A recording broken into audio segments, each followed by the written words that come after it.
আপনি, আমি, আমরা কেউ গরিব হয়ে জন্ম নিয়ে অপরাধ করিনি। অপরাধ হচ্ছে আমাদের নিজের বিবেক এবং বুদ্ধি। কারণ আমরা বুঝি কোনো মানুষ পৃথিবীতে অর্থ সম্পদ, গাড়ি বাড়ি, জ্ঞান চর্চা নিয়ে জন্মায় না।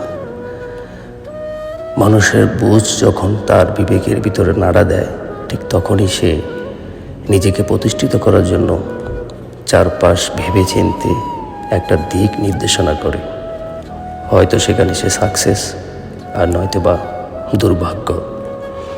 আপনি, আমরা জীবনে উন্নতি করার জন্য কতই না কি করছি। দিন শেষে হয়তো কেউ সফল হচ্ছি, হয়তো বা কেউ ভাগ্যের টানে সফলতা হচ্ছি না। কিন্তু আল্লাহ বলেছেন, ধৈর্য মানুষের জন্য বিশাল এক অনুভূতি। যার ধৈর্য আছে সে জীবনে সফলতা অর্জন করতে পারে।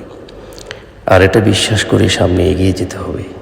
ইনশাআল্লাহ আমি দেখেছি কোনো মানুষ ধৈর্য ধারণ করে ঠকেনি, জীবনে উন্নতি লাভ করেছে এবং উন্নতি করেই সে সফলতা অর্জন করেছে, সারা পৃথিবীতে তার নাম ছড়িয়েছে।